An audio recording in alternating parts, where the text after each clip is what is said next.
Can we normalize older women dating younger guys? I mean, younger guys like cougars, they like MILFs. That's just how it is. Now, I'm struggling to date guys my age, as I've mentioned before, because I'm at the age where most people are married, they have children, and there's not many people left in the dating pool which don't even have that baggage. Do you know what I mean? So it's really difficult for me. I'm shocked. Whoa, whoa, whoa, hold the phone right this instant, Krusty Eggs. You want society to normalize your predatory behavior towards young men? What is wrong with you? Don't you realize that when you prey on young men, you're damaging their fragile minds? They might be legally recognized as adults and be capable of making their own consensual decisions, but they are still too young for you to be taking advantage of them. They need to go out there and figure themselves out, and once they do that, then you can go and bang them all you want, and then it's totally okay. But for you to just sit there and try to normalize the idea that you prey upon the weaknesses of young men is just downright disgusting. How dare you take advantage of those impressionable young men and other meaningless talking points? You should be dating and porking age-appropriate men. After all, that's the standard you arbitrarily demand society set for men, so you must be held to the same standard, you perverted monster, because that is how equality works. When it comes to younger guys, they see me as someone who's mature, experienced, I know what I want, I'm confident, and they're very much attracted to that. And they also like my appearance as well. It's just funny how it's just the total opposite with older guys who think I'm used up, you know, I've got baggage, I'm past my expiry date, but the younger guys don't see it like that. They see all of those things as like a positive, and I'm here for it. Woman, the reason why men see you as used up is because, frankly, you are. And the reason why young men don't see that, outside of not knowing any better, is because you're offering them low-effort coitus at a discount. The only difference is when you use a younger man for bedroom fun, it's seen as empowering and making you feel young and sexy. But when an older man does the exact same thing to a young woman for the same reasons, you assume he does it because he's insecure and perverted. Now, I get it. You're insecure and you want society to paint you as a special flower who needs to be given all sorts of exceptions to the rules that you originally set. And I'm here to tell you, no. Now, I could list all of the reasons why everything you're saying is fundamentally wrong and based purely on your own logic, but I feel like my time would be better spent playing Illusion of Gaia and jamming out to some Candlebox. But then again, unlike you, I actually have taste, dignity, and some class. So bless those younger guys who are into older women like me. They're actually giving me some hope with dating these days, because I'm starting to think that that's my only option here. The younger guys also have more of a drive, if you know what I mean. And they're more fun and they have more stamina, which I'm sorry to say, but the older guys do not have. And this is why younger guys and older women are such a good match, because I can't speak for every woman, but as I'm getting older, my drive is through the roof and I need someone to keep up with me. Oh, that's not right. No. Alright, woman, I'll tell you what. The day we agree to normalize your perversions and the ruination of young men's minds will happen on the same day that you finally admit that you are not dating. Dating implies that you're trying to get to know someone for the sake of hopefully finding a lifelong match, but that's clearly not the case here. You're going out with multiple men for the explicit purpose of bedroom fun. That's not dating, that is sleeping around. Now, you're sleeping around with younger men, which in your eyes is perfectly acceptable given your complaints about your needs and your drives, and I'm assuming younger women should also be getting with younger men because of age appropriateness. So I guess older men are just supposed to kick rocks because they're too old for young women and too immature for the older ones, which is just a fancy way of saying that you're butthurt over the fact that you can't control all men. So you're demanding older men become monks who answer to your beck and call while you use the young men for your pleasure. And it does not work that way, darling. You don't get to control what we do with our bodies. You see what I did there?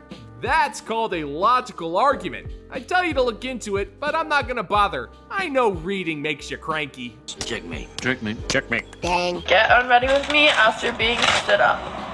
I was actually really excited to go on this date, not gonna lie. Figure I'll just make some food and watch a movie and cry probably a little bit more. The funny part about it too is that I wasn't even the one that asked to go on the date. But I guess instead of sitting here and trying to rehash all the reasons why this may have happened, I'm just going to move on. You have failed conclusively. It's over.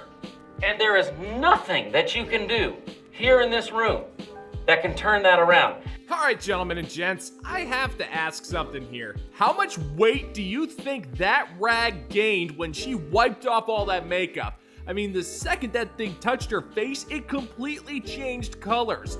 Never mind the fact that she got stood up. That's no surprise right there. The dude asked her out and then something better came along, so he kicked her to the curb. Case closed.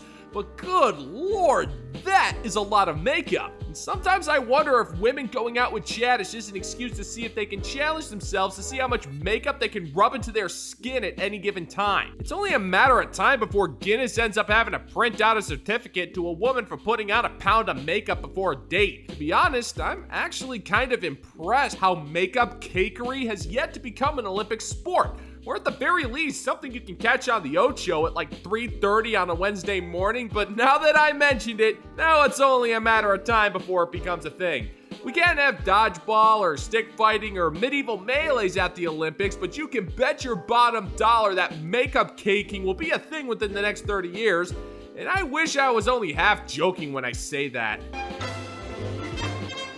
No, sir, I don't like it. I saw a male creator on here the other day talking about how anytime he tries to date older women, they always say things like, "You're a baby. You're just a baby." Okay, here's my thing. I'm 39, so I'll be 40 in January. And I do tend to attract like younger guys, so like early 30s. And the thing with you guys is that you were raised by parents who loved you, who cared about you. Us women who are like 39 and up, we were raised by parents who didn't give a shit, okay? So we're so much tougher. We're bitter. We're jaded. We had to do it all on our own. We gotta go for the morning walks on our own. We gotta move across the country alone. We gotta go get the couch at the store alone. So the difference is we're hard and tough as fucking nails at this point, even if we're beautiful, even if we are aging incredibly well. But you guys are kind of like a little too soft for us. That's why we keep saying you're a little baby. You're a little baby. Emotional, damn it! Oh, come on, woman. You went to the store to buy a couch and then you paid some men to lift it. All you did was spend money. When you moved across the country, you hired men to load up a truck and drive it to your residence. All you did was spend money. And the reason why you spend your morning walks alone is because you live in a neighborhood that makes you feel safe enough to walk by yourself in the morning. All you did was spend money. That doesn't make you a hero. That doesn't even make you brave or tough. It just means you're good at cutting checks and swiping cards. Now, when you call men a baby, it's actually kind of insulting and incredibly emasculating, especially when that man is only 10 years younger than you.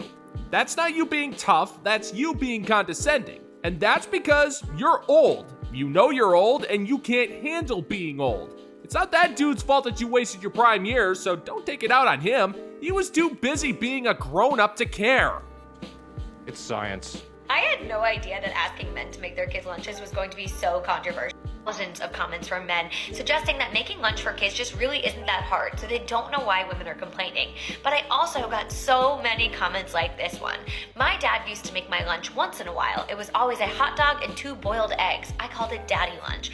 Other people suggesting that their dad just handed them cash, or they just got something miscellaneous in their lunchbox. We've all seen the funny videos, right? And that's because actually making a kid a nutritious lunch that they're going to eat actually does require mental load, right? You actually have to know your kid pretty well. You need to know what they like to eat. You need to know if they have allergies or if any of the school restrictions require them not to bring nuts or eggs or whatever it might be because there's an allergy in their class.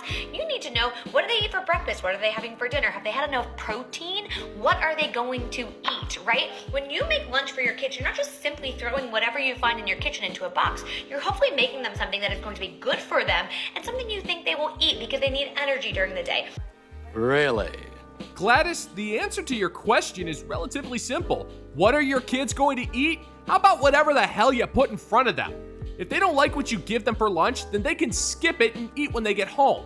You're a parent, not a short order cook, and it's lunch, not a 7-course dinner. But this whole mental load argument when it comes to fathers feeding their children is just downright insulting. Yeah, there are some dads out there that may pack crappy lunches. It's been known to happen. But when you complain about this mental load crap, all you're saying is that the father doesn't care about his children. That's the accusation you're making. Or if he does care, you just care a little bit more than him. And to prove this to the world, you become a martyr and spitefully do more work just so you have an excuse to be bitter and resentful for the man who fathered your children. And the sick part is you're using your kid's lunch as an excuse to challenge your husband to a pissing contest to see who's a better person. And that's what this is about, Gladys. You want to be recognized for how hard your life is, but you're bitching while in a massive kitchen while being able to afford healthy food for your children, Gladys. So please forgive me if I've done run out of sympathy for you, Gladys. Your life ain't that hard, sweetheart. And this is something that you do every single day for years on end. It is a repetitive, tiring task. And to suggest that women should stop complaining about it is not only frustrating, but it really diminishes the work of taking care of kids and feeding kids. And the other suggestion from men was if we didn't want to make lunches, then we should go get jobs. But here's the thing, most women do have jobs. And so men can come in and start to make lunches with us.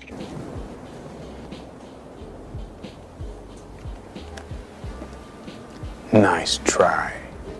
Oh yeah, that's a great idea, Gladys. Hey, while we're at it, why don't we learn how to break dance over a minefield or learn how to play baseball with hand grenades? Hey, you know what? I've heard about this sport where you grab like this really big, heavy rock and they just walk into a bear's den. Just walk right in and throw the rock at the biggest bear and then run away as fast as you can. And if you get away from the bears, you win. And after crunching the numbers, the odds of winning the bear gauntlet are significantly higher than making lunches with you. Why would your husband, or any man for that matter, make lunches with you? You've made it abundantly clear that no matter what your man does, he is always in the wrong. Everything from where he puts the lunch boxes to how he positions the bread for the sandwiches, from the size of the fruit he puts into the boxes to how much water gets put into the water bottle, he will never do it right. And then you'll go online and make yet another video complaining about your husband is so incompetent when it comes to the nuances of elementary school lunch that it's added onto your mental load. So if you ask me, the best thing we can do for your mental load is to stay away from you. So we're not making it any worse than you're making it yourself, Gladys. It sounds to me like that's just the safest idea all around. Here's the other thing about this, right? If making lunch was so easy and everybody could just do it with their eyes closed, why are their whole accounts dedicated to kids' lunches, to making kids' lunches fun, to watching people make kids' lunches? There are so many resources out there about how to feed your kid, right? Because it's actually hard. Feeding kids is incredibly hard. Feeding kids something they're actually going to eat is hard, and something that's nutritious and gives them fiber and all the things that they need. That is actually hard. It is hard. So that's the thing. Like, it is so frustrating when somebody who has never been responsible for making sure that their kid is well fed and healthy tells you it's not hard. Because any parent who is actively involved and engaged in feeding their child can tell you that it's actually really hard to come up with meal ideas every single day that are going to stay cold or stay hot or be appealing at lunchtime, whatever it might be. It is a lot. It is a lot, and it's actually hard. Hell! Shut up! Shut up! Shut up! Gladys, you do know if you go onto any video hosting platform, you're going to see dozens, if not hundreds of channels dedicated to almost any subject from grammar to grapes and from septic tanks to Serpico. You name it, there's going to be virtually an infinite number of videos on the subject. It's the internet, Gladys, and people have nothing better to do. So I have an idea. If it's so hard for you to make your kids lunch and it's causing you to think too much to the point where you're exhausted, here's a crazy idea. Stop coddling your children and have them make their own stupid lunch. It teaches them to be self-reliant, it teaches them good decision-making skills, and will relieve that poor widow mental load of yours. But we already know you won't do that, Gladys, because much like your husband, you think your kids are too stupid and can't make good decisions unless you you're making those decisions for them. Because this is not about keeping your kids well-fed and healthy. It's about you being as unpleasant and controlling as possible to the entire world around you. You don't want anybody doing anything that isn't already sanctioned by you. I would ask you to think about it, but Gladys, I wouldn't dare dream about adding on to that stupid mental load of yours.